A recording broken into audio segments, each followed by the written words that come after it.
the outcome of your telephone call with President Putin this I had a morning? very good talk this morning. I waited till this morning because it was pretty late by the time we finished, like 2:30 in Russia, 2:30 in the morning. And we had a very good talk. We spoke at 8 o'clock in the morning our time, and it was a very productive talk. I mean, we have a few very thorny issues, as you can imagine. He knows about thorny issues probably better than anybody in the world, but it's working out.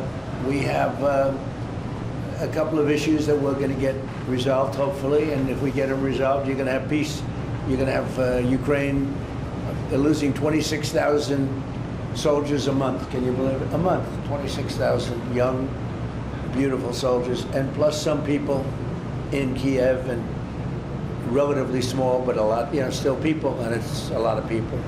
But 26,000 soldiers were killed last month. Yes, please. President Trump, are you going to allow Turkish forces, or do you expect Turkish forces to be stationed in Gaza? So I have a great relationship with President Erdogan, and we'll be talking about it. And if it's good, I think that's good. And a lot will be having to do with Bibi. We're going to be talking about that. But Turkey's been great, and he's been, you know, excellent as far as I'm concerned. I don't know about you. To me, he's been very good. Can we get another question from Israel? Sure. Yes. Can you tell me a little bit about your relationship with Prime Minister Netanyahu and how important it is for you to see him be pardoned by the Israeli president? Look, he's a wartime prime minister. He's done a phenomenal job. He's taken Israel through a very dangerous period of trauma. Israel, with other people, might not exist right now, if you want to know the truth. That's a pretty big statement, but it's true. I feel that.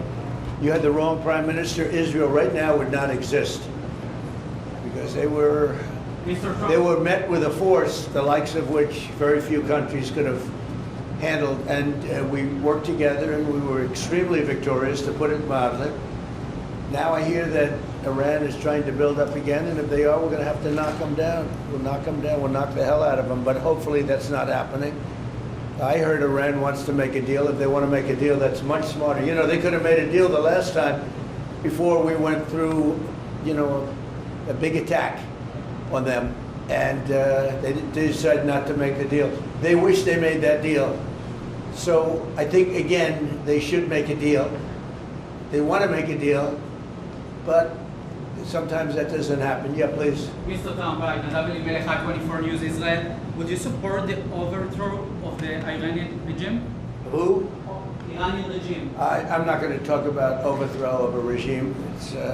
They've got a lot of problems in Iran. They have tremendous inflation. Their economy is bust. Their economy is no good. And I know that people aren't so happy, but don't forget, every time they have a riot or somebody forms a group, little or big, they start shooting people. You know, they kill people. And the people tend to, I've watched this for years, there's tremendous discontent. They form 100,000, 200,000 people. All of a sudden, people start getting shot. And that group disbands pretty quickly. So I've watched it for years. They're vicious, vicious people, yeah. Mr. President, in that one news, will you support an attack, Israeli attack on Iran if Iran will not have a deal? If Iran will continue with their ballistic missiles and also nuclear weapons? If they will continue with the missiles, yes. The nuclear, fast. Okay? One will be yes, absolutely. The other was, we'll do it immediately. Mr. President, one of us from Channel 12 News. What are your plans regarding Gaza for the next few weeks? Well, we're going to be dealing on Gaza. That's why this very great prime minister is here right now. We're talking about Gaza. We're talking about a lot of things. We have about 5 major subjects that we're discussing, and Gaza will be one of those subjects. Mr. President, can you guarantee that the last hostages, Anne Philip, will be released before we continue to the second phase of the Gaza plan? Well, let's put it this way. Every hostage just about that's been released was released because of me, Steve Witkoff, Jared Kushner, my whole team, Marco Rubio, Pete Hegseth. They were all released because of us. None were released in the Biden administration, none. They were all released because of us. Then we had a lack of releases with respect to the dead. And all of a sudden, they started coming back because I said, nope, you said you were going to. We have one wonderful young man whose parents are right now inside. And he's, what beautiful parents, a beautiful brother, sister, and like a beautiful family, and they're waiting for their son. It's the only one left, and we're doing everything we can to get his body back. And the parents just said, hopefully he's alive. And I said, I love you to think that way. Okay? President So we're doing Trump. everything we can. Do you have President Trump? But then think of it. Out of all of these people, and I'm not just talking about the final 20. Right. Look at all of the people. What do you think the total number is? 255. 255. 254 came out, one more. Think of that. And we got them all. President Trump. Nobody else got them. President Trump, does the reconstruction of Gaza, President Trump, does the reconstruction of Hold on 1 Gaza, second. Y'all do you. Just let her go. does the reconstruction of Gaza will begin even before Hamas is disarmed? I think it's going to begin pretty soon, yeah. Before Hamas He's is disarmed? looking forward to it, so am I. Look, what a mess. What a mess it is. And it's been a mess for centuries, really. It's been a mess for a long time. It's seems to be born for that, but we're gonna straighten it out. No, we're already starting certain things. We're doing things for sanitary conditions and others.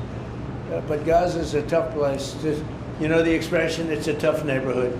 That's truly a tough neighborhood. Yeah, you had a question in the back? Go ahead. Yeah, please, go ahead. I'll ask about the relationship between you and the Prime Minister. What about it? They said that there is no relationship, good relationship between you. I don't think it can be better. We just won a big war together. You know, if we didn't beat Iran, you wouldn't have had peace in the Middle East because nobody would have been able, the Arab countries who have been fantastic, would not have been able to make a deal. If we didn't wipe out their nuclear, we wiped it out. If we didn't wipe out with our beautiful B-2 bombers, if we didn't, and we sent a lot of Tomahawks in there also, by the way, from a submarine. And what about the pardon that the President of Israel needs to give the Prime Minister? A pardon? The pardon. Oh, I think he will. How do you not? He's a wartime prime minister who's a hero. How do you not give a pardon? You know, I think it's a very hard thing not to do it. I spoke to the president, and it's on. I mean, he tells me it's on its way. Mr. You can't do better than that, right? Please. Mr. President, can I follow up on Venezuela? Was the facility taken out by the U.S. military, or was it another entity like the CIA? It was along. Well, I don't want to say that. I know exactly who it was, but I don't want to say who it was. But you know, it was along the shore.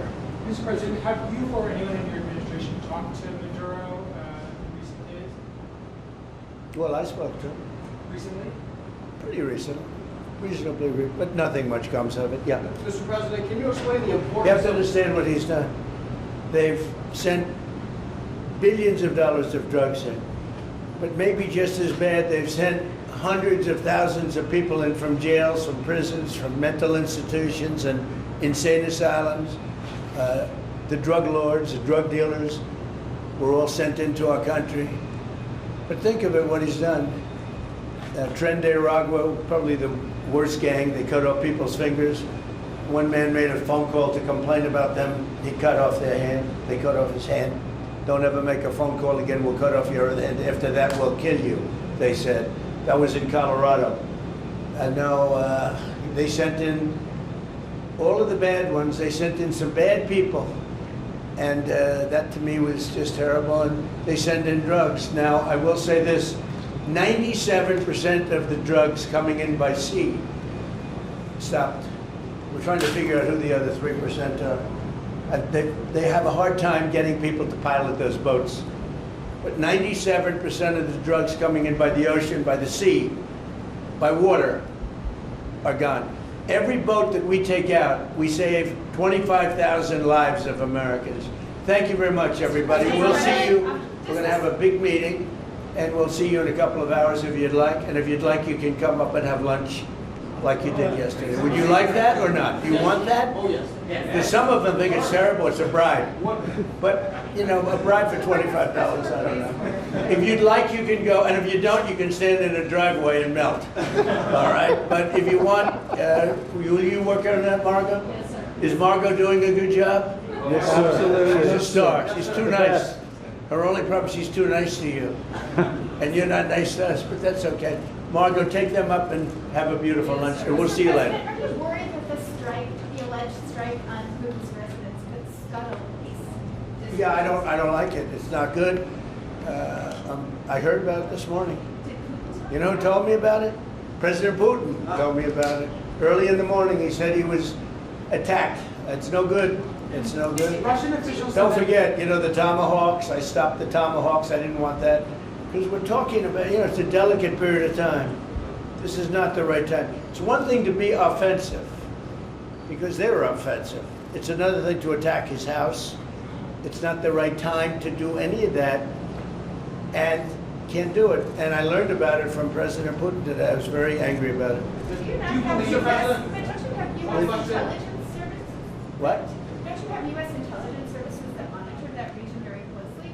Is there any evidence? Well, that the it came US out. It came out. Well, we'll find out. I mean, you're saying maybe the attack didn't take place. It's possible too, I guess. But President Putin told me this morning it did. One question, Mr. President. Can you expound on the importance of a strong relationship with the State of Israel? And Mr. Prime Minister, you called President Trump the strongest friend for the State of Israel. You've worked with numerous administrations, numerous presidents. Can you expound on that and what makes President Trump such a strong friend for the State of Israel? I'll say it again and again and again. We've never had a friend like President Trump in the White House. It's not even close. And I think you can judge that by not merely by the frequency of our meetings, but by the content and the intensity. I think Israel is very blessed to have President Trump leading the United States, and I'll say leading the free world at this time. I think it's not merely Israel's great fortune, I think it's the world's great fortune. Well, I just want to say that it's very important who the Prime Minister and President of Israel is. We have a great relationship. It was an honor to speak before your leaders. That was a great honor for me. I think it has not happened before, or something they told me. Right. But the relationship's been extraordinary, and he's a strong man.